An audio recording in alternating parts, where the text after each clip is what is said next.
तो आज हमारी इस भट्टी का दिन है 11। आज भट्टी का दिन है 11 और मुरली है 24 फरवरी 1984 की। मुरली का टाइटल है ब्राह्मण जन्म अवतरित जन्म। आज की मुरली के अंदर बाबा ने हम सभी बच्चों को बताया है कि आप सभी साधारण जन्मधारी नहीं हो, आप सभी अवतरित आत्माएं हो। आपका अवतार क्यों हुआ है? अवतार किसे कहा जाता है? बाबा ने मुरली में कहा अवतार उसे कहा जाता है जो ऊपर से नीचे आता है श्रेष्ठ कार्य करने के लिए। हम ऊपर से नीचे आए हैं, किस लिए आए हैं? श्रेष्ठ कार्य करने के लिए। अब श्रेष्ठ कार्य करने के लिए आए हैं तो इसका मतलब ये बिल्कुल नहीं है जो हमें कभी कभी माताएं कहती है कि हम क्या घर के काम करने के लिए आए हैं, हम क्या यहाँ कमाई करने के लिए आए हैं, हम क्या यहाँ पर ये धंधा करने के लिए आए हैं सारा दिन इनका। तो ये सब कुछ तो करने के लिए आए ही है, क्योंकि आज की साकार मुरली में बाबा ने कहा कि शांति जो इंसान चाहता है ना कि शांति हो जाए, वो वाली शांति तो आत्मा को केवल शांति धाम में मिलेगी। कर्म तो करने पड़ेंगे, लेकिन एक साधारण इंसान केवल कर्म करता है, अपना अपना खाता है, अपना अपना कमाता है, अपना अपना आराम का ख्याल रखता है, भोजन का ख्याल रखता है, रिश्तों का ख्याल रखता है, तरक्की का ख्याल रखता है। लेकिन अवतार उन्हें कहा जाता है जो ऊपर से नीचे ये सब कुछ करते हुए सिर्फ एक काम विशेष करने के लिए आते हैं, और वो हर कर्म में दिखाई देता है, और वो होती है श्रेष्ठता। जैसे जितने भी अवतार आए, गौतम बुद्ध आए, परिवार के थे। महावीर स्वामी आए, परिवार वाले थे। गुरु नानक देव आए, परिवार वाले थे। एक क्राइस्ट को छोड़कर के बाकी जितने भी आए सब परिवार के ही थे। लेकिन इन सभी जिन्हें अवतार बोलो या धर्म स्थापक बोलो, ये सब कुछ कहा जाता है, तो ये सभी लोग बहुत कुछ किया इन्होंने धरती पर, लेकिन इनके हर कर्म में क्या दिखाई दी? श्रेष्ठता दिखाई दी। तो आज की मुरली में बाबा ने कहा है आज बाप दादा आवाज में आते सभी को आवाज से परे की स्थिति में ले जाने के लिए व्यक्त देश में व्यक्त शरीर में प्रवेश होते हैं, सभी को अव्यक्त बनाने के लिए। तो बाबा आवाज में आते हैं सभी को आवाज से परे ले जाने के लिए, व्यक्त देश और व्यक्त शरीर में आते हैं सभी को अव्यक्त बनाने के लिए। तो सभी अवतरित होने वाले अवतार हो। तो आपको बता दिया है अवतार अर्थात ऊपर से श्रेष्ठ कर्म करने के लिए जो नीचे आते हैं। अवतार सदा परमात्म पैगाम लेकर के आते हैं। ऊपर से नीचे आना, श्रेष्ठ कार्य के लिए आना, और वो श्रेष्ठ कार्य कौन सा है? सभी को परमात्म पैगाम देना, सभी को परमात्म पैगाम देना। तो आज इस मुरली से एक बात सभी पक्की कर लेंगे, अपने जीवन की एक बहुत बड़ी धारणा बना लेंगे कि मैं इस धरती पर आई हूं सभी को परमात्म पैगाम देने।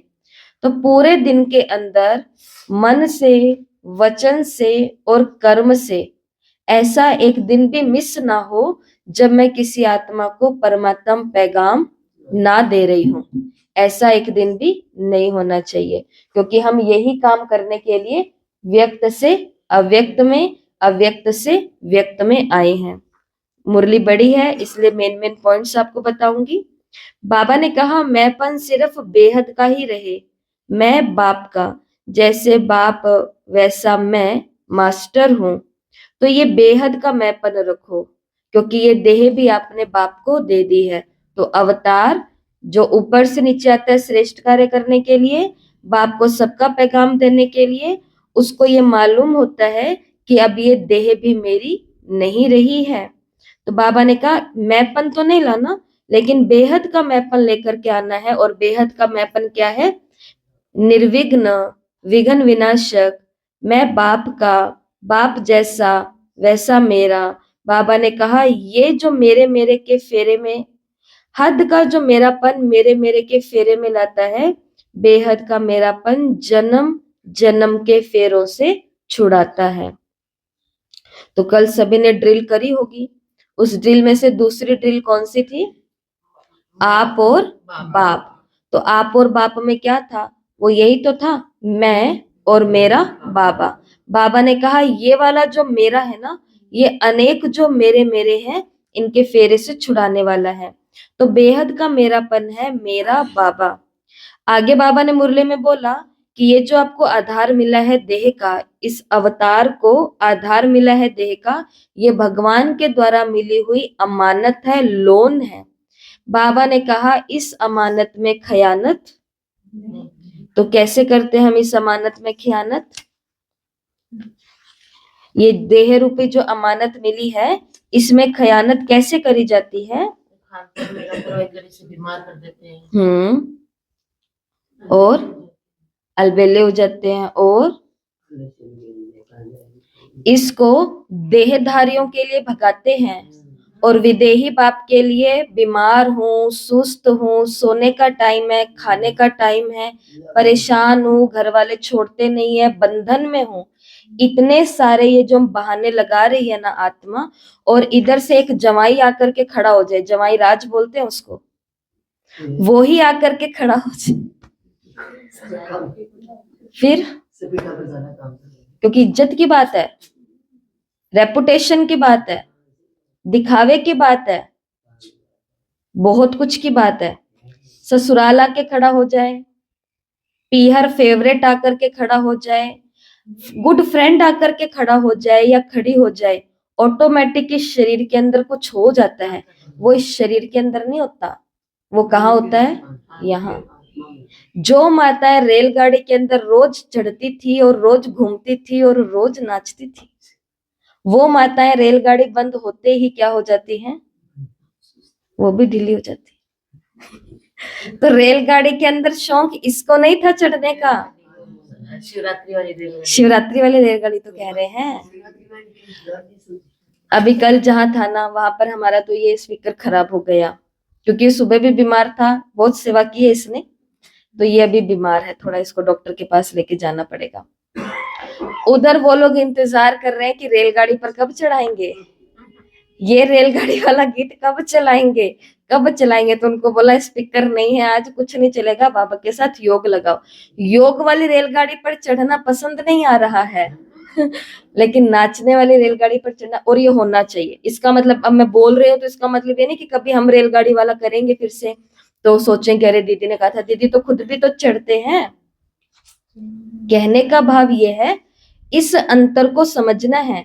शरीर वो ही होता है, शरीर के साथ कुछ ऊपर नीचे नहीं हो रहा है, लेकिन ये सब मन होता है। मन के अंदर उस सामने वाले इंसान को देख करके एक उमंग आता है, मन को उस जगह को देख करके एक उमंग आ रहा है, मन को वो ड्रेस देख करके एक उमंग आ रहा है। और जैसे मन को उमंग आता है, शरीर के अंदर ऊर्जा दौड़ने लगती है और बीमार शरीर भी स्वस्थ हो जाता है। तो ये कोई गलत बात नहीं है, ये सिर्फ मुझे एक आईना पता होना चाहिए कि मेरे शरीर के साथ कोई खास हरकत। देखो माताओं को उस दिन हमने पूरे के पूरे अपने पाठशाला के इधर भेजा था कि आपको सबको कह करके आना है, जबकि मुझे पता है उनको तकलीफ होती है, इसलिए उनको कहा भी नहीं था, लेकिन फिर भी वो घूम करके और सबको कह करके आए। उनको कुछ नहीं होता, कारण क्योंकि उनको पता है सेवा सेवा सेवा सेवा। तो सेवा शरीर नहीं कर रहा है, सेवा की उमंग किसको आ रही है? चेतना को आ रही है, आत्मा को आ रही है। बाबा कहते हैं अमानत में खयानत यही होती है, आराम से रहना, आराम से समय पर खाना, आराम से चलना, तो ये कर्मों का बंधन अपनी ओर खींचता है। जब हम अपने लौकिक काम इतने आराम आराम से करेंगे, शरीर वाले सेवा कब करेंगे? क्योंकि आराम से आपको आपको अपने रसोई से आपको अपने घर के फ्रिज तक जाना है, आप आराम से 10 चक्कर इधर से इधर निकालते रहो, इतने में थक जाओगे, तो फिर सेवा कब करेंगे? इसके लिए क्या चाहिए? मैनेजमेंट चाहिए। एक ही बार सामान लो, एक ही बार रख के आओ, गिराते गिराते नहीं, संभालते हुए। ये मुरली के अंदर ये तरीके आए हैं, बाबा ने बताए हैं। तो देह की अमानत में खयानत कब करते हैं? जब इस देह को व्यर्थ लोगों के पास लेके जाते हैं, एनर्जी वेस्ट हो जाती है। जब इस देह के स्वाद अनुसार हम कुछ खा लेते हैं, फिर बीमार पड़ जाते हैं, फिर गैप लग जाता है। जब इस देह को हम आराम, खाना और चलाने में लगा के रखते हैं, तब बाबा ने कहा अमानत में क्या हो जाती है? खयानत हो जाती है। इसलिए जो यहाँ बुद्धिमान समझदार बैठा है और जो ये समझता है कि भाई मैं तो अवतार हूँ, मैं तो श्रेष्ठ कार्य करने के लिए आया हूँ, मैं तो बाबा का पैगाम देने के लिए आया हूँ। तो उसका पहला नियम ये है, ये देह भगवान की हो जानी चाहिए। ये देह किसकी होनी चाहिए? और मैं देख रही हूँ इस बार पहला परिवर्तन मैं देख रही हूँ, बता दूं आप लोगों के अंदर जो अच्छा चेंज देख रही हूँ। अच्छा चेंज ये है कि हर शिवरात्रि हम मनाते हैं, भाई बहनों के घर में 8:30 पौने 9 आराम से बजते हैं, लेकिन हर शिवरात्रि के बाद हमारे यहाँ पर क्लास में अव्यक्त मुरलियां और ये कुछ ना कुछ तो रहता ही है। हमने देखा कि हर शिवरात्रि के बाद वहां पर तो 8:30 पौने 9 बजा देते थे, लेकिन यहाँ पर एक्स्ट्रा टाइम रुक करके कोई सेवा नहीं करता था, एक्स्ट्रा पढ़ाई नहीं करता था, अपनी मुरली हुई, अपना योग हुआ और ये चले गए। लेकिन अब की बारी में क्या चेंज देख रही हूँ, जो शिवरात्रि से पहले अव्यक्त मुरली की क्लास में नहीं बैठते थे, वो शिवरात्रि के बाद अव्यक्त मुरली की क्लास में बैठ रहे हैं। क्यों? क्योंकि वो आत्मा ये समझ रही है कि उस समय भी तो मैंने टाइम निकाला ना, जितना वो जरूरी था उतना या उससे 10 गुना ज्यादा ये जरूरी है। तो इससे बोलते हैं पहला पहला समर्पण। मुरली के अंदर समर्पण की बात आई है। अब देखना 2 शब्द बाबा मुरली में बोल रहे हैं, तो यही स्मृति उपराम और अपरम अपार प्राप्ति की अनुभूति कराएगी। अवतार वाली जो स्मृति है ना, ये हमें ऊपर भी रखेगी, उपराम स्थिति का अनुभव कराएगी और अपरम अपार प्राप्ति, बहुत ज्यादा ब्राह्मण जीवन में प्राप्तियां होंगी। मैं कहती हूँ इतनी प्राप्तियां होंगी, इतनी प्राप्तियां होंगी कि बाबा को थैंक्स कहें किस शब्दों में ये नहीं समझ में आएगा। लेकिन उसके लिए क्या बनना पड़ेगा? अवतार। तो रहेंगे उपराम और तो होगी अपरम अपार प्राप्तियां। ऐसे अनुभवी मूर्त होना, एक होता है अनुभवी होना, एक होता है अनुभवी मूर्त होना। अनुभवी धोखे खाता है, समझ जाता है। अनुभवी मूर्त कभी भी धोखे नहीं खाता। अनुभवी मूर्त को पता है कि ये है ही नहीं अपना, ये उसका है, किस लिए लगाना है, क्यों लगाना है, कब लगाना है, कितना लगाना है, उसको सब कुछ मालूम है। तो बाबा ने कहा आप क्या बनो? अब अनुभवी मूर्त बनो। आगे मुरली के अंदर बाबा ने टीचर से मुलाकात करते हैं, तो बाबा कहते हैं कि सभी उड़ते पंछी हो ना, आपको किसी भी स्थान पे भेज दे तो जाने के लिए तैयार हो ना। सबसे ज्यादा जो अपने तरफ आकर्षित करते हैं, आज की मुरली में एक ही डाली की बात बाबा कर रहे हैं, जो सबसे ज्यादा आकर्षित करती है वो है देह भान की डाली। मैं छोटी हूँ, मैं कमजोर हूँ, मुझे तो ये आता ही नहीं है। मुरली के अंदर बाबा ने कहा मुझे तो आराम से रहना है, मुझे तो आराम से टाइम पर खाना है। टाइम पर खाना क्या होता है? टाइम पर सोना क्या होता है? चीन के अंदर, विदेश के अंदर एक नियम है कि वहां पर जब नींद आए तभी सो जाओ। डॉक्टर्स आजकल बोलते हैं कि जब आपका शरीर डिमांड कर रहा है खाने की तब खाओ, जब आपका शरीर डिमांड कर रहा है नींद की तब नींद लो। क्योंकि शरीर में जो सत्व बनता है, शरीर में जो रस मिलता है, शरीर को जो ऊर्जा मिलती है, वो उसी टाइम मिल जाएगी जब आपकी वो चीज करने का मन हो रहा है, माना शरीर डिमांड कर रहा है। और बिना भूख के खाते तो क्या होता है? फिर प्रॉब्लम होती है, एसिडिटी होती है और ब्लोटिंग होती है और बहुत कुछ हो जाता है साथ साथ में। तो इसलिए बाबा ने कहा मेरा स्वभाव ऐसा है, मेरे संस्कार ऐसे हैं, मेरी रहन सहन ऐसी है, मेरी आदत ऐसी है। बाबा ने कहा ये सभी देह भान की निशानी है। इसलिए जो ये कुमारियां होती है तो अपने अपने घरों से पढ़ते लिखते कॉलेज डिग्री करते करते ब्रह्मा कुमारी बन जाती है ना, तो सबका रहन सहन, खान पान, आराम सब अपना अपना होता है। इसलिए बाबा ने उनको बोला कि आपको जो चीज सबसे ज्यादा आकर्षित करेगी वो है देह का भान। इसलिए वो सबसे पहले हड्डी हड्डी लगाना ही यज्ञ में उनका शुरू करवाते हैं, ताकि इनका देह भान खत्म हो जाए। एक जैसी थाली तैयार होती है, एक जितनी ही कटोरियां भरी जाती है, एक जितनी सब्जी डाली जाती है, एक जैसी मिठाई मिलती है। तो जब सबको एक जैसा ही काम और एक जैसा ही रहन सहन दिया जा रहा है, तो धीरे धीरे आत्मा के नए संस्कार बनने शुरू हो जाते हैं कि मेरा खाने का टाइम क्या होता है, मेरा सोने का टाइम क्या होता है, सेवा क्या होती है। तो आज इस मुरली से सब ये भी सीखना कि बाबा इशारा कर रहे हैं पहले बंधन की ओर, और वो है देह का बंधन। तो आप निमित्त आत्माएं कर्म के बंधनों से, देह के संस्कार स्वभाव से न्यारे नहीं होंगे तो औरों को न्यारा कैसे करेंगे?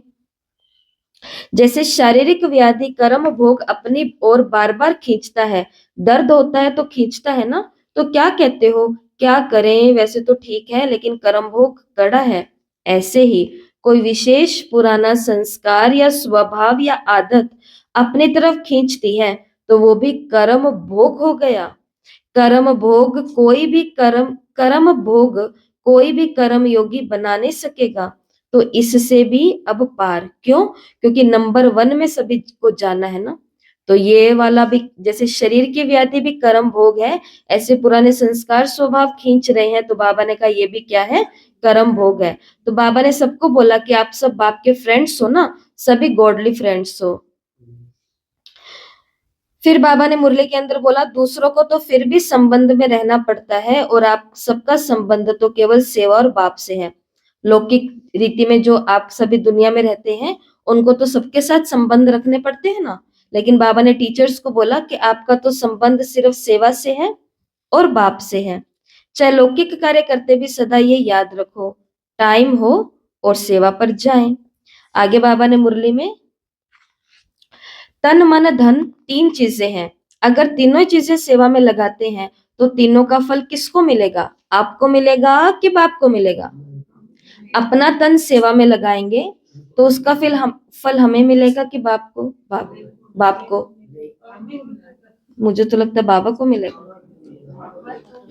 मन लगाएंगे तो उसका फल किसको मिलेगा, हमको मिलेगा। धन लगाएंगे तो उसका फल ऑब्वियसली हमें मिलेगा।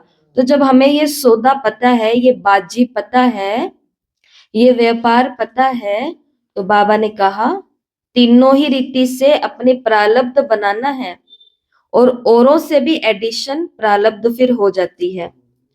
टीचर्स अपना पैसा तो नहीं लगा सकती है क्योंकि उनके पास तो है ही नहीं, वो कमाती नहीं है।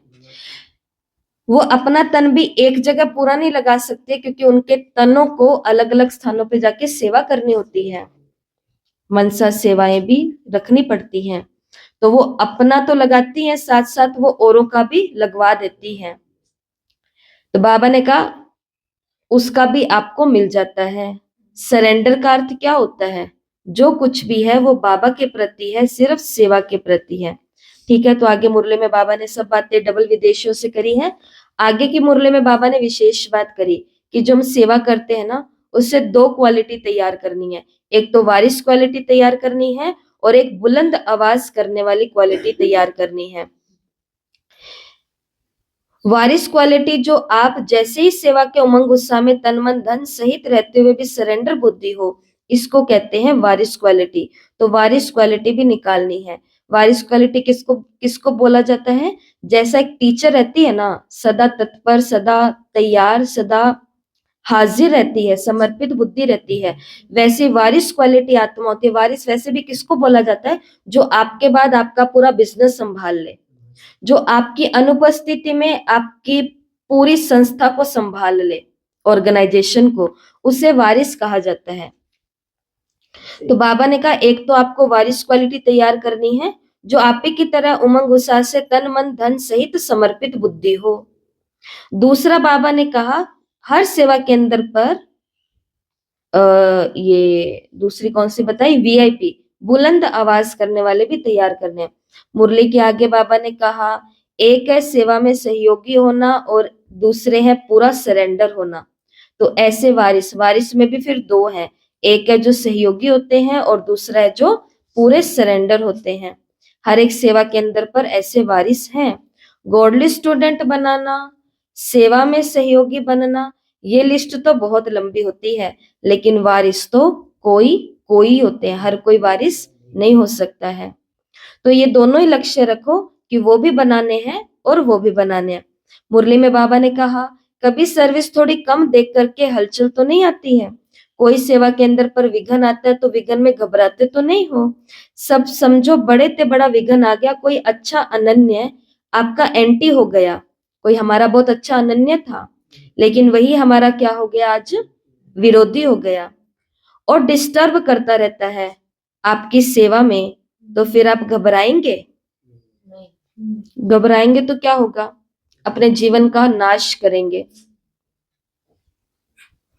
और मैंने देखा है अपने जीवन में कि जब कोई एंटी बनता है तो और लोग भी आ जाते हैं मजे लेने के लिए। लेकिन जैसे ही हम अपनी सेवा में तत्पर थे और अब हम सेवा करते करते करते करते करते करते थोड़ा सा यहाँ पहुंचे, बहुत तो पहुंचे ही नहीं, अभी तो थोड़ा सा ही 2-4 सीढ़ी ऊपर पहुंचे हैं, इतने में वही लोग वापस से क्या हो जाते हैं, नतमस्तक हो जाते हैं। आप तो ये, आप तो ये, आप तो ये। तो संसार की देखा देखी में हमको नहीं आना है, लोग इधर हैं और लोग इधर हैं। बाबा ने कहा घबराना नहीं है।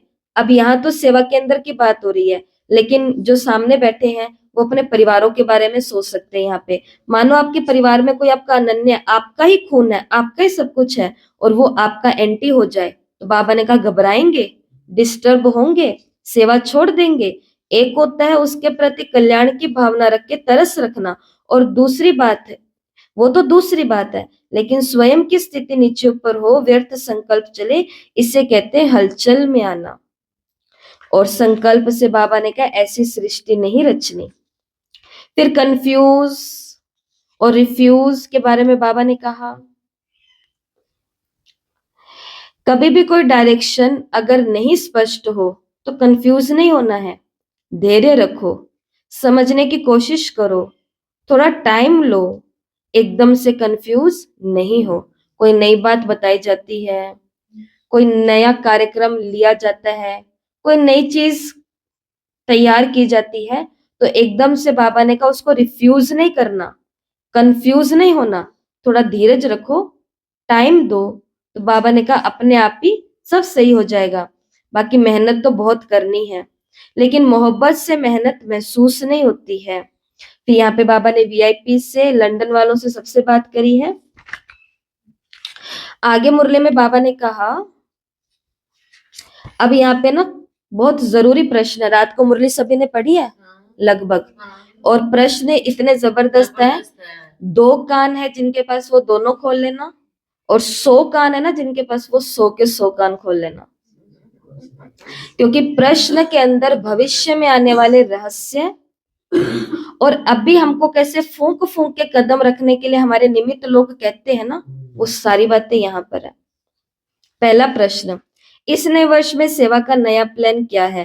तो सेवा का नया प्लान यही है कि स्वयं के प्रति अटेंशन रखना है, और दूसरा औरों की सेवा करने के लिए विशेष आत्माओं को निकालो जो समझे कि सचमुच शांति की विधि यहाँ से मिल सकती है।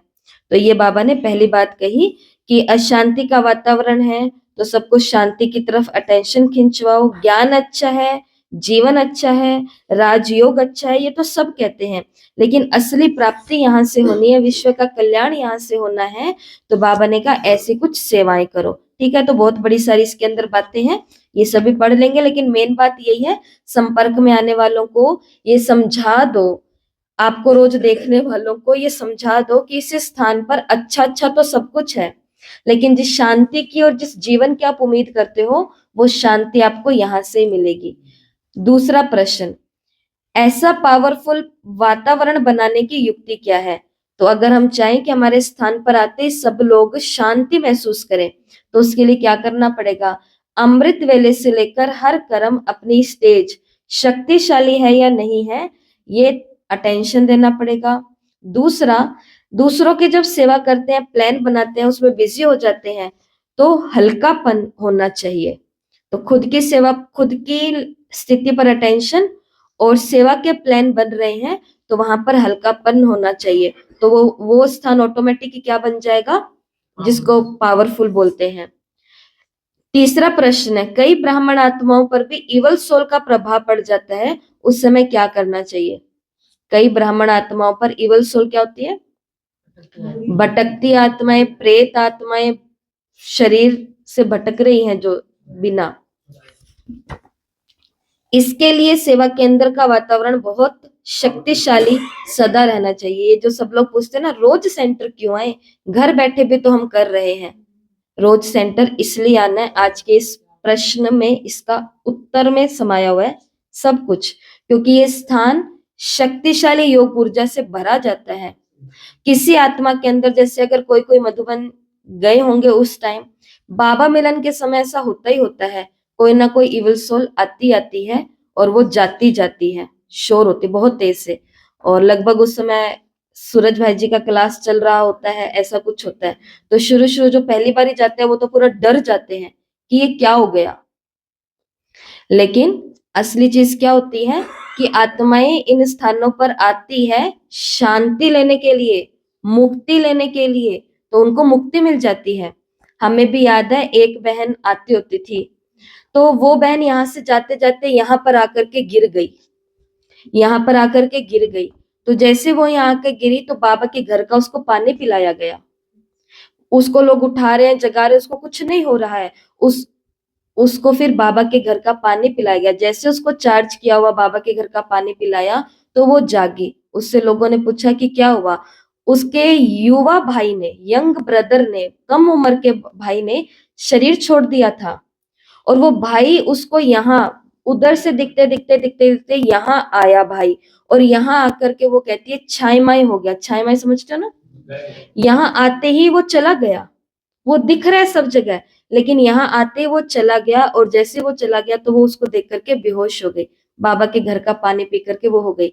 एक और आत्मा यहाँ पर आती थी, जिसको उसकी लौकिक रिश्तेदार कोई थी जिन्होंने शरीर छोड़ा था, तो वो बहुत रोज दिखती थी उसको घर के अंदर, रोज दिखती थी। आपको सच्चे अनुभव सुना रही हूँ, ये उस समय के अनुभव है जब हम तो ब्रह्मा कुमारी बने नहीं थे, टीचर तो आपके सामने ये थे।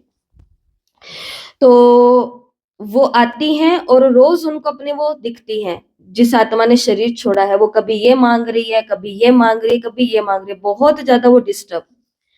और वो आत्मा उनको कहाँ बैठी हुई दिखाई दी, यहाँ बैठी हुई दिखाई दी, और फिर उसके बाद वो आत्मा कभी भी उनको नहीं दिखाई दी।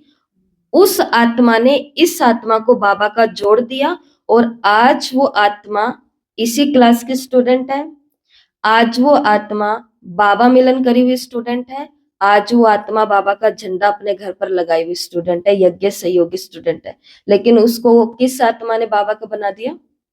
वो आत्मा जो भटक रही थी, अतृप्त थी, यहाँ पर बैठी हुई दिखी और गायब, और वो बाबा की बच्ची बन गई जिसको दिख रही थी।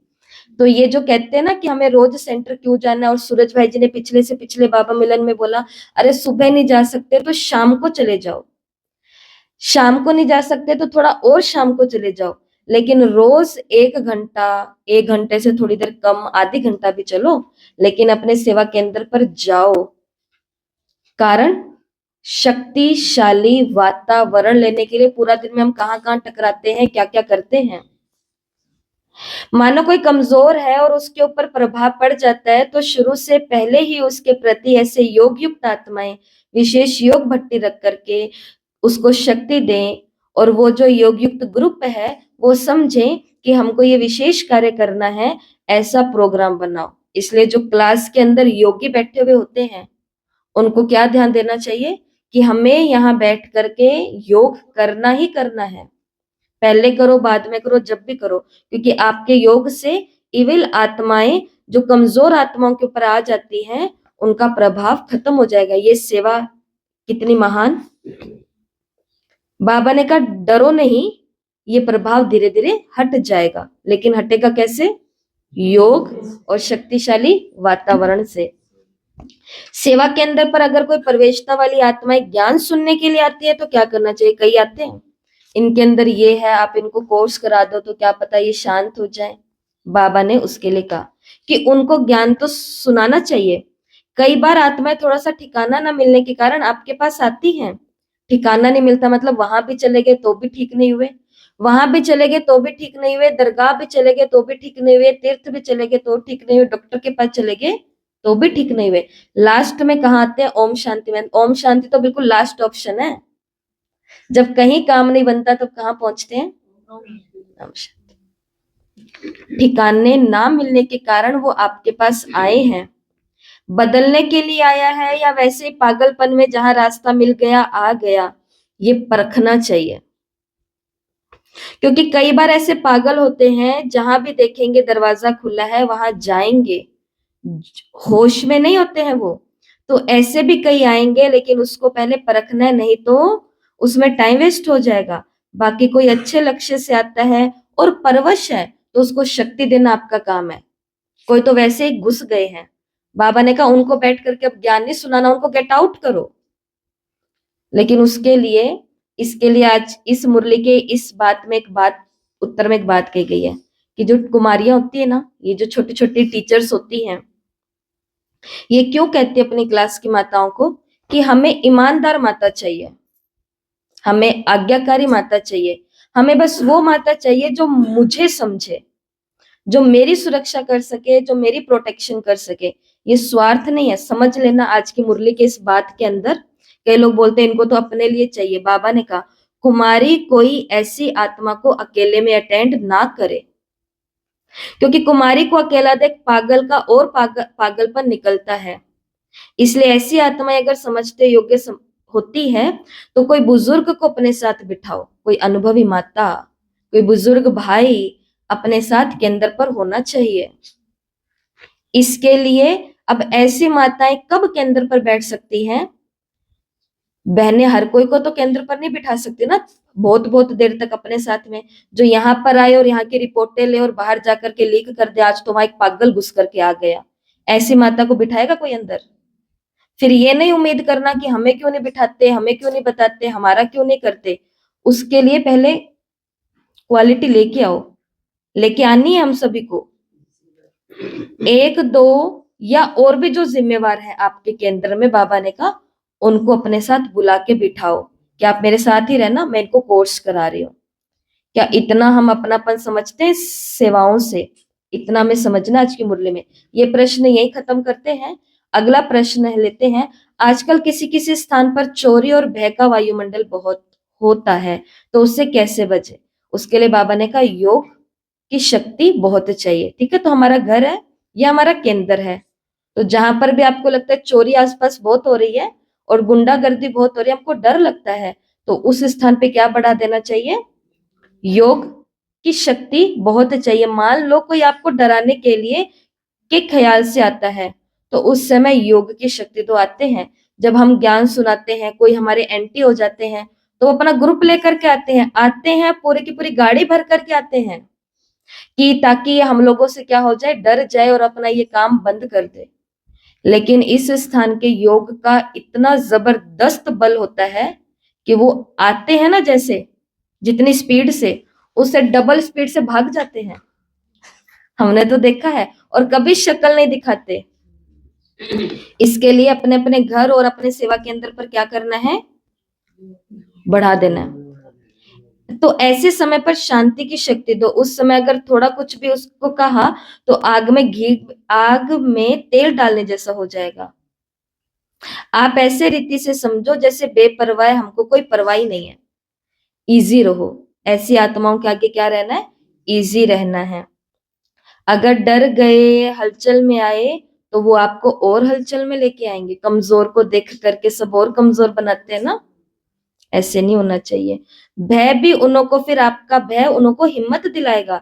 इसलिए ऐसे टाइम पर तो कभी चोर आ जाए। हमारे एक सेंटर के अंदर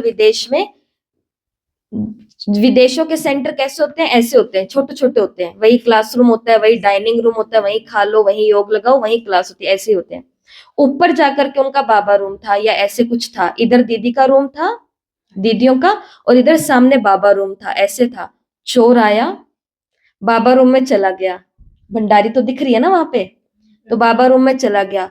उधर से दीदी रात्रि के समय आए, तो वही लाइट वाइट बंद करने के लिए। उन्होंने देखा चोर जी बैठे हुए हैं हाथ में कुछ लेकर के, तो दीदी खड़े हो गए। उन्होंने बोला कि अच्छा भाई ठीक है, क्या लेना है, क्या है, ये तो सब भगवान का है, यहाँ हमारा कुछ भी नहीं है। ऐसे करते करते करते करते कुछ पैसे दिए और वो चला गया, क्योंकि वो मजबूर था। वो परिवार की मजबूरी के कारण आया। कोई नुकसान नहीं किया, कोई चाकू नहीं लगाया, कुछ नहीं लूटा बॉक्स को बाबा के, चुपचाप वो चला गया। ये पॉइंट्स याद रखना। जब किसी से डर लगे और जब कोई चोर हो जाए, तो साक्षी दृष्टा की स्थिति को यूज करो। ऐसे लोगों के आगे कुछ भी बोलना होशियारी दिखानी नहीं है।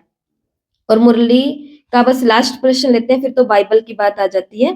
ब्लेसिंग जो बाप दादा द्वारा मिलती है, उसका गलत प्रयोग क्या करते हैं?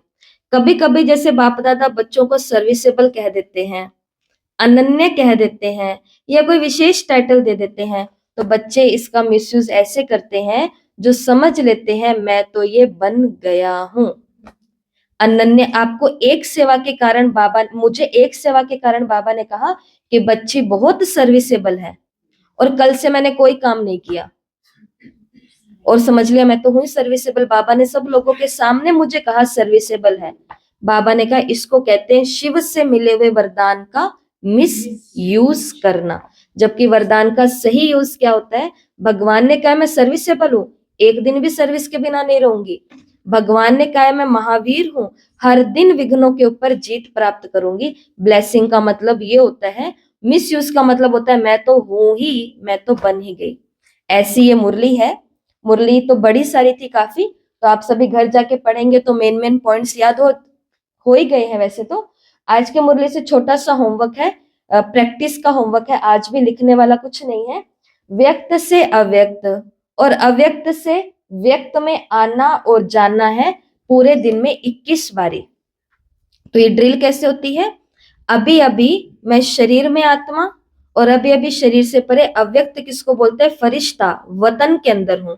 अवतन के अंदर चाहे ब्रह्मा बाबा के आगे खुद को देखो, चाहे विश्व को सकाश देते हुए देखो, चाहे किसी स्पेशल आत्मा को आप बाबा के आगे बिठा करके दृष्टि दिलवा रहे हो, जो भी आपको करना है 21 बारी व्यक्त से अव्यक्त और अव्यक्त से व्यक्त में आना है, ये ड्रिल करनी है।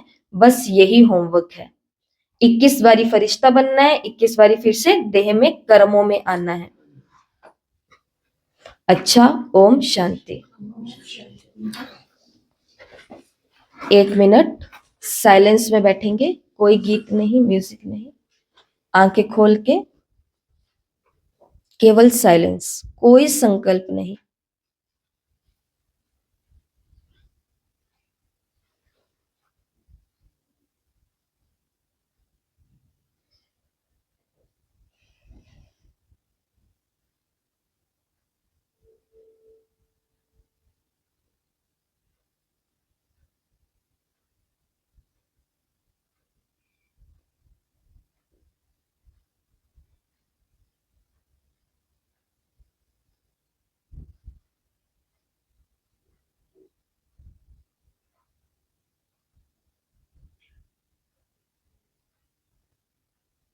शुक्रिया करें बाबा का।